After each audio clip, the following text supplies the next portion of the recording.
Assim nos diz o que João viu. O quinto anjo tocou a trombeta, e viu uma estrela caída do céu na terra, e foi-lhe dada a chave do poço do abismo. Ela abriu o poço do abismo, e subiu fumaça do poço como fumaça de grande fornalha. E com a fumaceira saída do poço, escureceu-se o sol e o ar. Também da fumaça saíram gafanhotos para a terra, e foi-lhes dado poder como os que têm os escorpiões da terra. E foi-lhes dito que não causassem dano à erva da terra, nem a qualquer coisa verde, nem a árvore alguma, e tão somente aos homens, que não têm o selo de Deus sobre a fronte. Foi-lhes também dado que não que os matassem, e sim que os atormentassem durante 5 meses. E o seu tormento era como o tormento de escorpião quando fere alguém. Naqueles dias, os homens buscarão a morte, e não a acharão. Também terão ardente desejo de morrer, mas a morte fugirá deles. O aspecto dos gafanhotos era semelhante a cavalos, preparados para a peleja. Na sua cabeça havia como que coroas, parecendo de ouro, e o seu rosto era como o rosto de homem. Tinham também cabelos, como cabelos de mulher, os seus dentes como dentes de leão. Tinham couraças, como couraças de ferro. O barulho que as suas asas faziam era como o barulho de carros de muitos cavalos que correm à peleja. Tinham ainda cauda, como escorpiões, e ferrão. Na cauda tinham poder para causar dano aos homens por 5 meses. E tinham sobre eles, como seu rei, o anjo do abismo, cujo nome em hebraico é Abaddon, e em grego Apolion. O primeiro ai passou, eis que depois destas coisas vem ainda 2 ais. Vamos orar ao nosso Deus mais uma vez nesse momento. Pai bendito, ao contemplarmos, Senhor, a Tua palavra, a Tua majestade e a Tua santidade, temos que ter temor, pois a Tua justiça não falha. E toda a Tua palavra, o que nos diz a respeito dos castigos, dos juízos, todas essas descrições, Senhor, que tanto já aconteceram, acontecem e acontecerão, deve trazer sobre nós profundo temor a Ti, respeito e reverência para com a Tua santidade. Pois Tu és um Deus zeloso, que não toma o inocente por culpado e o culpado por inocente. Também te pedimos, ó Deus, que ao olharmos para este texto, vejamos como o Teu governo se estabelece, o Teu reino se implanta nessa terra, neste presente mundo, para trazer justiça, para trazer, ó Deus, a correta paga, como nós lemos mais cedo, daqueles que fazem mal, daqueles que são iníquos e têm prazer na maldade, têm prazer na crueldade, e não apenas se deleitam em fazer aquilo que te desagrada, mas até mesmo aprovam aqueles que fazem mal. Por isso, Deus, ajuda-nos na compreensão deste texto, a entendermos como o Teu governo, aquele governo que é eterno, que não tem fim, que jamais vai acabar, está se instaurando com certeza em nosso tempo. E Cristo assentado no trono é a garantia de que a justiça será feita, é a garantia de que nenhum poder das trevas, nenhuma potestade, demônio algum, anjo caído algum, pode atentar contra o Teu povo, pois Tu os guardas. Por isso, Deus, ajuda-nos na compreensão deste texto. E faça com que esse texto, ó Deus, seja como um martelo em nosso coração, esmiuçando, quebrando todo endurecimento, trazendo, ó Pai, conforto, trazendo alento, trazendo também confrontação para aqueles que estão adormecidos, anestesiados em seus pecados. É a nossa oração, Senhor, em nome de Cristo Jesus. Amém. Nós chegamos agora à segunda fase dos sinais da ira e do juízo de Deus. Já lá atrás, eu expliquei que os selos, e agora as trombetas e as taças, são sinais de que Deus está julgando, de que Deus está castigando aqueles que se endurecem, aqueles que se voltam contra o Senhor, contra o seu ungido, contra os santos. E estes sinais, selos, trombetas e taças, eles são sinais que nos dão um quadro mais completo da justiça de Deus que ela se implanta nessa terra. Do fato de que, porque o Cordeiro assentou no trono, ele está à direita do nosso Deus e Pai, é que essa justiça será operada. Mas o livro de Apocalipse, ele nos mostra algumas figuras, algumas faces desse juízo, que já não deveriam ser para um cristão, leitor da Bíblia, nenhuma novidade. Mas que para alguns, quando chegam nesse livro, chegam a surpreender. Porque Deus usa como instrumentos da sua ira coisas, seres, pessoas que nós não imaginamos. Já falamos nos selos e nas primeiras trombetas como a criação, aquilo que Deus criou é instrumento da ira de Deus. Terremotos, fomes, queimadas, maremotos, secas, desmatamentos, assoreamentos. Esse tipo de catástrofe é a forma de Deus dizer à humanidade, dizer aos homens do seu desagrado e da forma como eles, usando mal a criação de Deus, têm que ser castigados. Mas agora, nessa quinta trombeta, algo que já foi de alguma maneira anunciado, mas aqui é explicado, é que Deus usa, quando Ele quer, um outro instrumento, ou outros instrumentos da sua ira, que é o império das trevas. Nós somos tentados a pensar sobre o diabo, seus demônios, toda a hoste maligna, como se fosse apenas uma luta entre o bem e o mal. E é claro, nós sabemos que nosso Deus é infinitamente poderoso, sabemos que o bem, que Deus vai prevalecer. Mas o que Apocalipse nos mostra é um pouco além. Não é que só que o mal, de alguma maneira, luta ou se opõe a Deus. Mas neste texto, o mal, ele é instrumento de Deus para o cumprimento dos seus propósitos.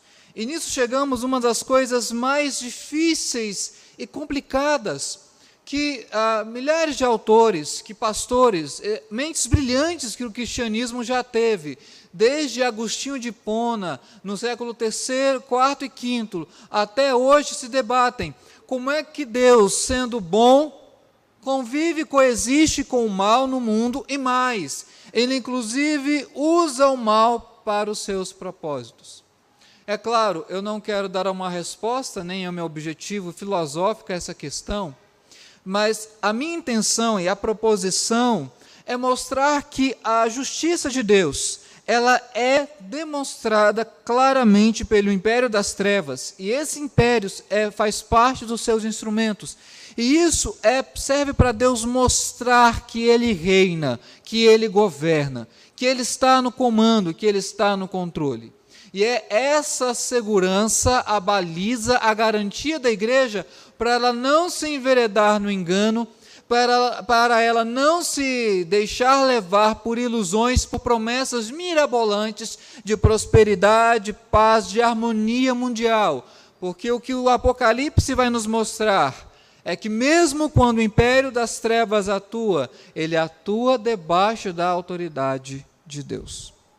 E é por isso que este texto nos mostra a justiça de Deus através de Satanás, o anjo caído e todos os seus conservos.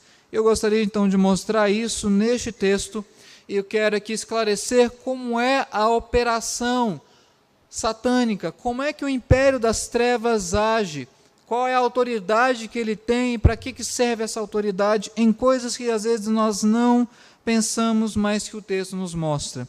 Primeiramente, o texto de Apocalipse 9, verso 1 até o verso 12, nos mostra que Deus concedeu a Satanás e toda a sua hoste a autoridade para agir. Confira aqui comigo no texto. Este texto ele não vai ser assim um ponto, segundo ponto, terceiro ponto, mas eu quero mostrar ao longo do texto, na leitura do texto, como algumas palavras aparecem repetidas e nós temos que observar. Olhe, por favor, verso de número 1. O verso de número 1 nos diz assim: e vi na parte final uma estrela caída do céu, e foi-lhe dada a chave do poço do abismo.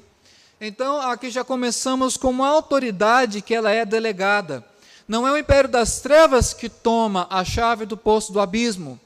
É Deus, na sua soberania, que concede a atuação a este império das trevas. Essa é a primeira vez que essa expressão aparece para nós. Mas também, no verso de número 3, nós temos a segunda vez que aparece essa expressão de dar autoridade. Diz assim: também da fumaça saíram gafanhotos, foi-lhes dado poder como os que têm os escorpiões da terra. Mais na frente, por favor, se você puder notar, verso também número 5. Foi-lhes também dado que não que os matassem, e sim que os atormentassem. Para concluir, então, são várias expressões. Verso de número 10. Tinham ainda cauda, como escorpiões e ferrão. Na cauda tinham poder para causar dano aos homens por 5 meses. O que nós entendemos essas várias expressões? Poder, autoridade. A palavra, muitas vezes usada aqui para poder, literalmente a palavra autoridade. Qual que é a explicação para um Deus bom dar autoridade a instrumentos essencialmente do mal? Primeiramente, nós entendemos que Deus, o fato de que Ele é soberano, é de que Ele governa sobre todos, usa quem quer, quando quer, para o que Ele quiser. Deixa eu repetir. Deus, como soberano, Ele usa quem Ele quer, quando Ele quer, para o que Ele quer. Até mesmo o império das trevas. Todas essas imagens de gafanhoto subindo do abismo, tem couraças, tem garras, tem cauda de escorpião, é só para nos mostrar e nos dar a noção de que este império das trevas, ele atua, ele é real, e ele tem alguma autoridade condicionada ou limitada por Deus para atuar, para agir, trazendo o quê? E aqui nós começamos a entender como é que o mal atua, e às vezes não é para fazermos aqui, e eu abomino isso, uma espécie de batalha espiritual, dissecar nomes de demônios, estratégias, demônios territoriais. Nós não caminhamos nessa linha, mas é para mostrar como é a operação do mal, que não está, por incrível que pareça, eu quero mostrar no texto, ligada simplesmente a possessões, a magias negras, a feitiçarias. Mas o mal atua de uma forma sutil e letal, e às vezes imperceptível para nós. Primeiramente, o mal atua trazendo cegueira. É isso que nós vemos no início do texto. Volte aí comigo, por favor, versos número 2. Ela, essa estrela caída do céu, abriu o poço do abismo, e subiu fumaça do poço como fumaça de grande fornalha. E com a fumaceira saída do poço, escureceu-se o sol e o ar. É claro que isso aqui é uma linguagem, uma imagem simbólica, não é um evento literal que aconteceu ou que vai acontecer. É apenas uma imagem para descrever para nós uma verdade. E qual é a verdade? Quando o texto diz que essa fumaça escurece sol e ar, nós temos que lembrar de dois elementos, dois eventos muito importantes na Bíblia, ou duas situações, para entendermos o que significa escurecer. O primeiro evento é voltar lá para o Êxodo, e vemos que uma das pragas do Egito foi que? Trevas. E o texto do Antigo Testamento ele é tão claro, às vezes a Bíblia ela quer nos dar uma impressão sensorial. Lá em Êxodo, se você for lá, diz que as trevas eram tão densas que é como se você pudesse apalpar. Já pensou isso? Uma extrema escuridão tão presente, tão assim próxima, que ela como se fosse materializada. Eu não sei se você já teve essa sensação. Há alguns anos, quando eu morei em Rondônia, quando a gente tinha energia lá no interior de Rondônia, era bom, mas assim, era difícil uma semana em que a energia não caía. E se você ia então para a zona rural, aí que não tinha energia mesmo. E era muito legal ir, por exemplo, para o sítio que o meu pai tinha, porque a gente sabia exatamente o que era a noção de escuridão. Tinha períodos, especialmente sem a luz da lua, que era escuro demais. mesmo com lamparinas, era muita treva. Tanto é que, porque eu e os meus irmãos éramos novos, nós éramos proibidos até mesmo de ir muito além do quintal da casa, por razões óbvias. Do lado, assim, perto, tinha um córrego e tinha uma mata.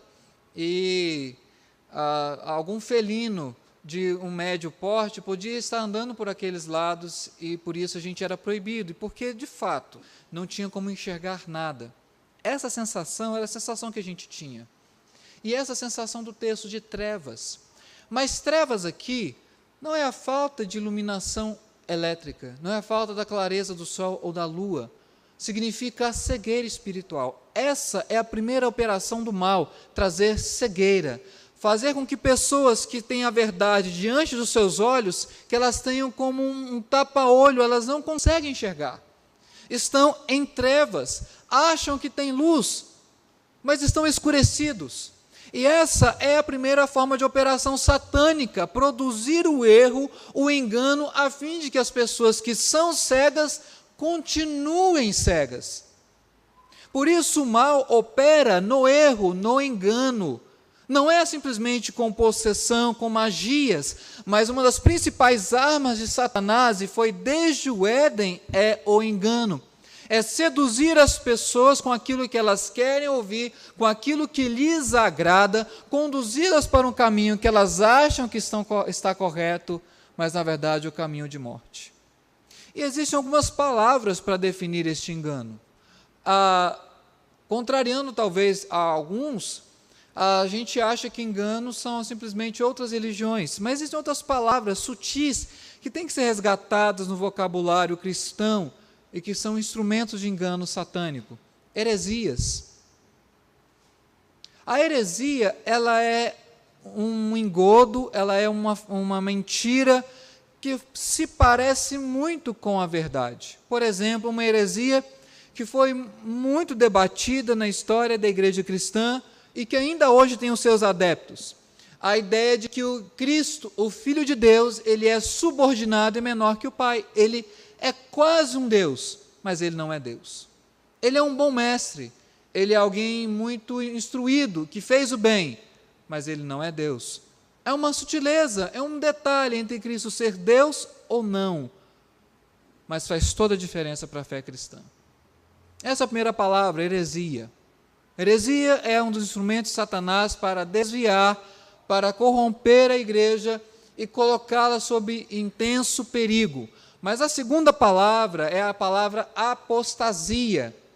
E segundo se Paulo está correto, nós cremos que sim, em 2 Tessalonicenses, ele diz que com a chegada da iminência da volta de Cristo, a apostasia vai aumentar. O que é apostasia?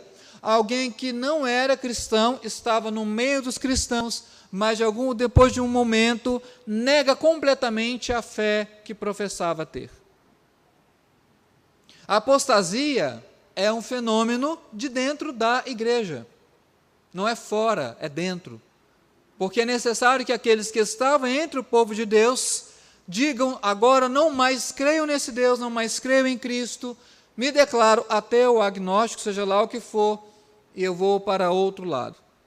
Isso é a apostasia, e ela vai aumentar, ela vai crescer. E diz Paulo que o anticristo é a personificação clara da apostasia. E a apostasia é muito comum em nossos dias. O percentual de ex-crentes que hoje se declaram ateus é grande. Desviados da igreja, se enveredaram por outros rumos. Essa também é uma forma de cegueira. Mas também uma terceira forma é o endurecimento da ação maligna sobre as pessoas. Vejam bem, verso de número 6. Quando esses homens sofrem com tormento de escorpião quando fere alguém. Eu nunca levei picado de escorpião, mas se você levou, me fala depois, mas deve ser terrível. Essas pessoas, quando elas sofrem, elas se arrependem, elas se quebrantam, voltam-se a Deus, desejam reconciliar-se com Deus? De jeito nenhum. O que elas fazem no texto, verso 6? Naqueles dias, ou seja, quando os homens sofrem, os homens buscarão a morte e não a acharão. terão ardente desejo de morrer, mas a morte fugirá deles. Eles não se arrependem. Eles não se voltam a Deus. E este versículo, versículo 6, ele é ao mesmo tempo uma alusão de Jó, capítulo 6, e de Joel 2, dizendo que quando a ira de Deus vier sobre aqueles que são incrédulos, eles não vão se tornar amolecidos, tocados pela palavra de Deus. Aquele que é impenitente, quando ele sofre, ele é atormentado, como o texto diz, ele se torna ainda mais convicto da sua incredulidade. Uma das maneiras de Satanás conduzir alguém para a morte eterna, sem dúvida, é endurecer e torná-lo cada vez mais rígido, afastado de Deus. O exemplo clássico é o exemplo de Judas. Que pessoa esteve tão próxima, né, do círculo apostólico? Veja bem, Judas, ele viu os milagres que Mateus, Pedro viram, João. Ele ouviu os sermões de Cristo, com os olhos, presencialmente. Ele viu cada um dos milagres, Cristo curar aleijados, coxos, ele ouviu as parábolas. Ele se parecia perfeitamente como qualquer um dos discípulos, tanto é que os demais 11 não conseguiram reconhecer que ele era filho da perdição. Mas João nos conta, e só João nos conta, que próximo de trair Cristo, Satanás entrou em Judas. E há um grande debate se foi possessão, se foi influência, mas o elemento é de que Judas ainda mais se endureceu. E mesmo diante do crime que ele cometeu, entregando o inocente, o Senhor, por 30 moedas de prata, ele nem foi capaz e não tinha condição de se arrepender, mas diz o texto que ele sentiu um remorso e se matou. O endurecimento é uma das formas de Deus castigar o homem. E sabe o que me é estranho?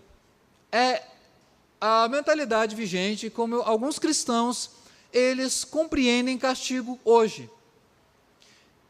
Querem delegar ao Estado a capacidade e a prerrogativa de punir de forma capital os crimes. Acham que a pior coisa que pode acontecer a um ser humano é ele perder a sua vida. Ou ele ficar preso anos e anos na cadeia, especialmente nas cadeias brasileiras, que têm, na sua grande maioria, condições subhumanas. Há também, mesmo entre nós, quem creia que uma das formas de castigo para a iniquidade é o linchamento público. Deixe o povo assumir o castigo dos malfeitores e a coisa vai ser vindicada. Sabe qual o pior castigo que Deus pode colocar para alguém? Entregá-lo ao seu próprio pecado, ao seu próprio endurecimento. Foi isso que Deus fez a Faraó. Foi isso que Deus fez aos judeus que tinham aliança, o culto às promessas, mas ele os entregou às suas próprias paixões. O pior castigo de Deus para a humanidade é entregá-la à sua própria barbárie. E nós não estamos muito distantes disso. Você já deve ter ouvido falar que a Europa é um país em trevas. É comum essa expressão para você? Por que um continente em trevas? Porque a boa parte das igrejas protestantes vieram da Europa. Na Europa aconteceu a reforma protestante, entre outros avivamentos. Mas, no século XX, a Primeira e a Segunda Guerra Mundial trouxeram uma grande cisão mesmo entre o cristianismo. Porque, para alguns ateus, era incompreensível como um luterano da Alemanha, ele combatia um anglicano da Inglaterra e o matava, e o contrário também é verdadeiro.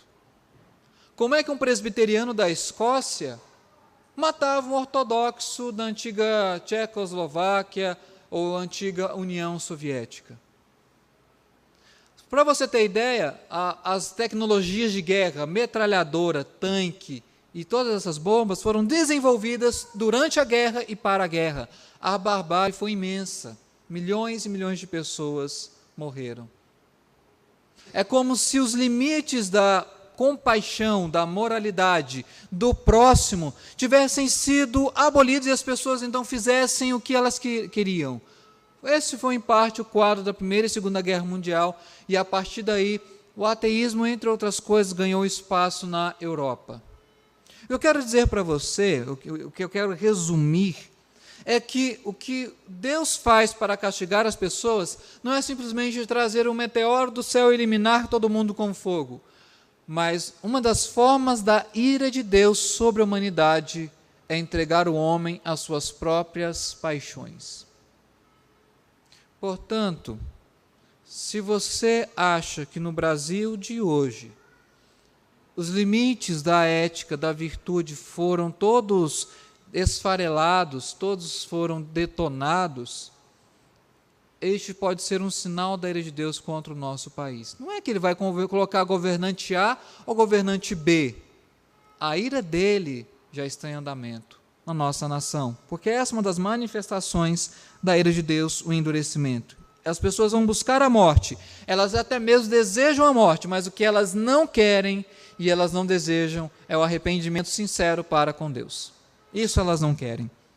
Mas um terceiro e último elemento desse império das trevas é que nós vemos no final do verso 11, que mesmo no império das trevas, Deus concede autoridade a um anjo, ao rei dessa hoste, que aqui no texto é chamado de Abaddon, em hebraico, e Apolion, em grego. Nós já vemos que Satanás ele aparece de forma gradual, aos poucos, em Apocalipse.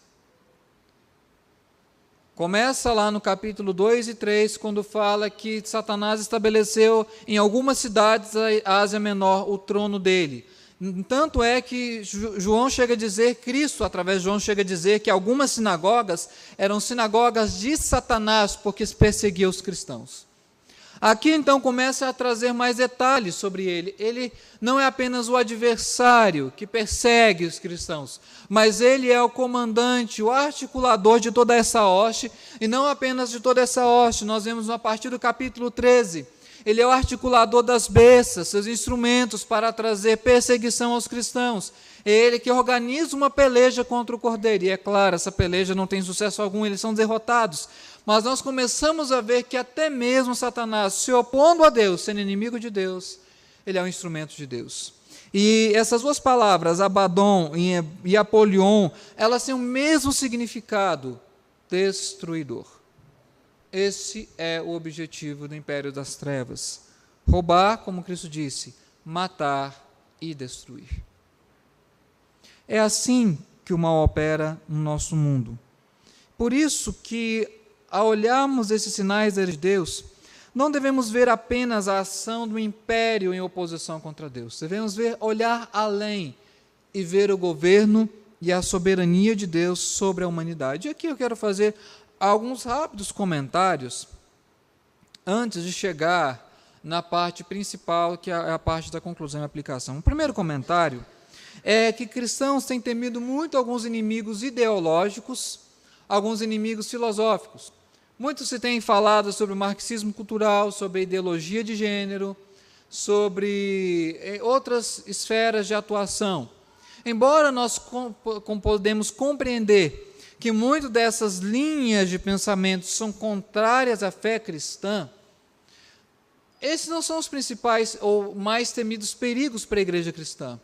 Nós temos que muitas vezes ter medo do perigo que vem de dentro, de pessoas que não são crentes, estão entre nós e fazem o que querem, e fazem arruaça, briga, dissensão e divisão na igreja. Não é o inimigo externo, mas o inimigo que está aqui, porque a apostasia, ela vem de dentro da igreja. Esse é o primeiro comentário que eu queria fazer antes de caminhar para a conclusão. O segundo comentário é que nós cristãos estamos demonizando algumas coisas e sacralizando outras. Pessoas, figuras, ideologias, enquanto outras são tidas como representantes de Deus na terra. Não é por aí. Primeiro, porque o mundo, a sociedade em que nós vivemos, é uma sociedade que diz cristã, mas ela não é cristã. Temos que tomar cuidado com filosofias e ideias que parecem cristãs e não são. Defesas e apologias que deveriam ser estranhas para um cristão. Por exemplo, eu posso citar algumas situações. Quando teve, não sei se foi um ano de 2000, foi um ano de 2010, houve uma ocupação de uma das favelas do Rio. E naquela ocasião, algumas ONGs tentaram negociar entre traficantes e a força-tarefa enviada para o Rio para fazer como é que era o nome que eles davam na época? A pacificação do morro. Algumas ONGs negociaram um acordo para que a coisa não terminasse completamente em sangue, em guerra. Mas eu me lembro que em 2010, até a televisão chegou a mostrar vários traficantes, várias pessoas fugindo em caminhonetes pelos morros afora. E aí alguns cristãos começaram a dar os seus palpites. Tinha que entrar e matar todo mundo. Tinha que dizimar essas pessoas, não tinha que deixá-las ir embora. Eu pergunto a você, isso é cristão? Essa forma de morte, ela tem um apoio bíblico? Lembrando que o ser humano, por mais caído que seja, ela é a imagem do Criador. Para alguns, esse tipo de justiça pode ser colocada com o nome de cristã. Mas quando nós ouvimos o nosso Senhor falar de amar o próximo, quando nós ouvimos Ele falar que temos que nos submeter à autoridade, às leis do país, a gente entende que esse tipo de morte não é nada cristão. Feitos esses comentários, 2 conclusões, 3 melhor, eu gostaria de apontar aqui para nós nessa ocasião. Primeira conclusão, nós cristãos, o que nós mais temos que temer não são as autoridades, nem mesmo um homem mau. Nosso maior temor tem que ser em relação a Deus. E parece que nós temos uma dificuldade em temê-lo.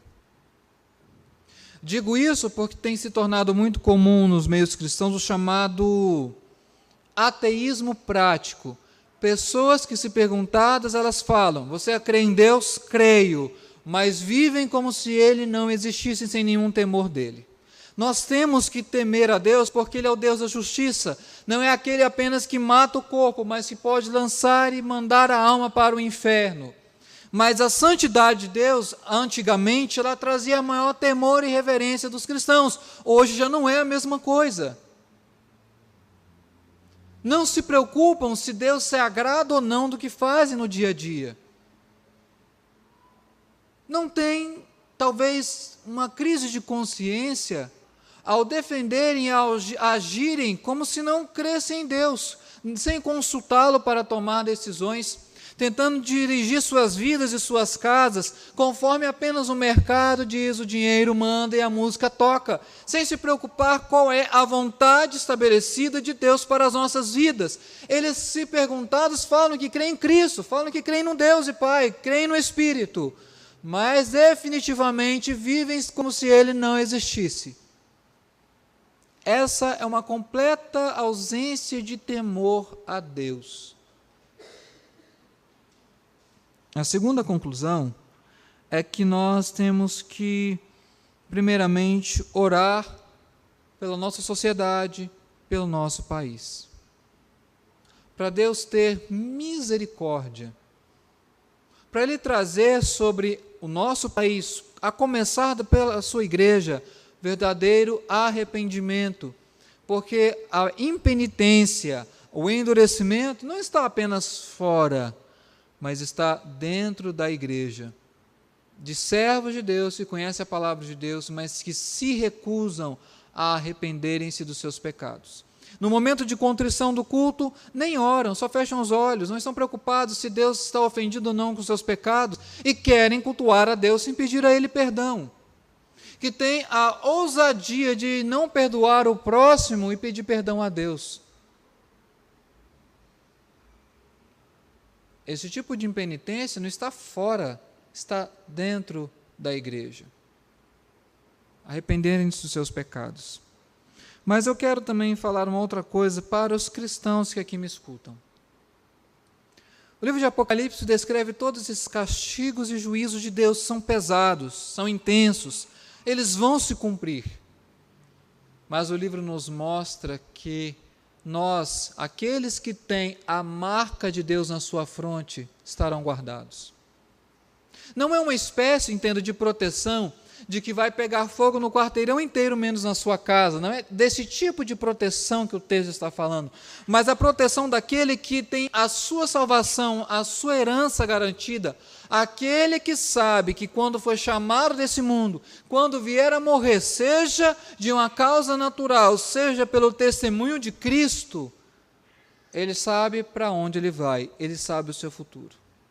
É essa proteção que o texto nos dá. Por mais que nós sintamos aflições, sejamos atormentados por perseguições, doenças, dificuldades, atrocidades, nós sabemos e cremos que o nosso Deus protege nossas vidas. Eles podem tocar no nosso corpo, podem afetar a nossa saúde, mas a nossa salvação e a certeza da fé que nós temos, ninguém pode nos tirar. E o engraçado é que eu vejo os cristãos preocupados mais com seu patrimônio do que com a sua herança incorruptível. São mais alertas se a oscilação do pecado vai corroer ou não os seus salários, do que se a dormência espiritual está os deixando afastados de Deus e anestesiados. Isso é deprimente. Embora a nossa herança esteja garantida por Deus, essa deve ser a nossa maior preocupação e prioridade das nossas vidas.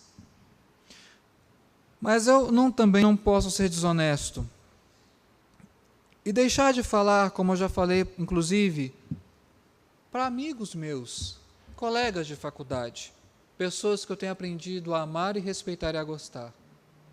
E quando perguntado, mas e aí? Se eu não creio em Cristo, eu estou perdido? Sim. O meu futuro é nesse lago de fogo e enxofre? É. Essa pode ser para muitos uma mensagem dura, mas é a mensagem do Evangelho.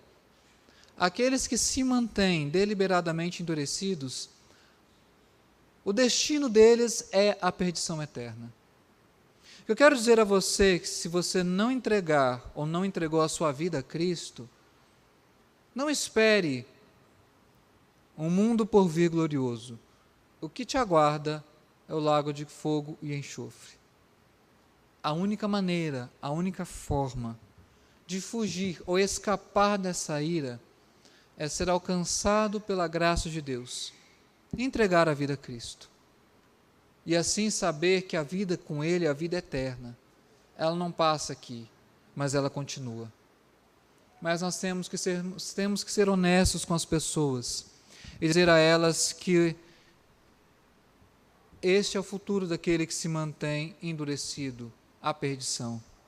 E é por isso que temos que falar da luz do Evangelho. Temos que pregar Cristo a essas pessoas que estão em trevas. E é por isso que eu acho louvável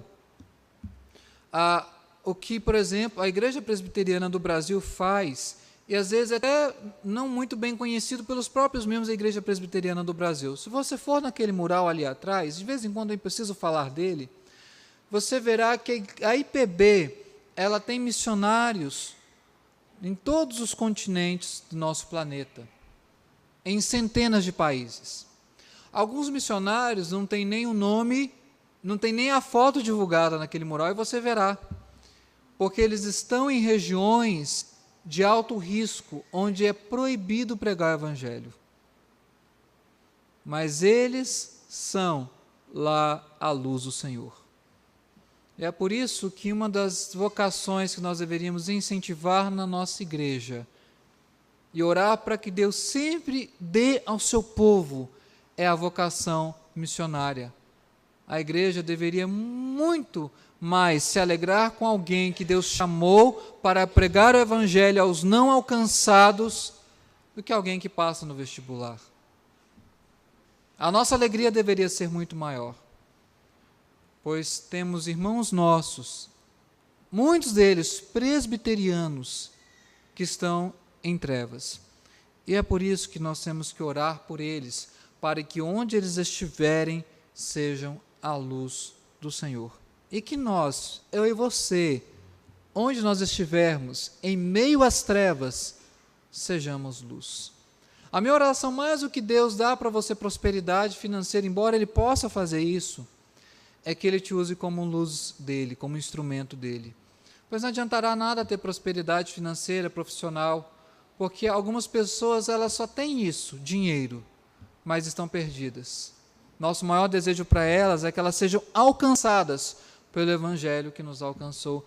E é por essas pessoas que eu convido você que ore comigo neste momento. Aqueles que você conhece, que ainda estão perdidos, que têm a sua visão escurecida, que ainda não estão enxergando a verdade do Evangelho, que passem a ver. E nessa oração, nós também vamos colocar alguns nomes de irmãos nossos, da nossa igreja, como Dona Vilma, nossa irmã Neide, entre outros, a nossa irmã Lia, que estão enfermos e que carecem da graça e do auxílio de Deus nessa hora. Vamos fazer essa oração intercessória, pedindo a Deus a graça dele sobre essas pessoas.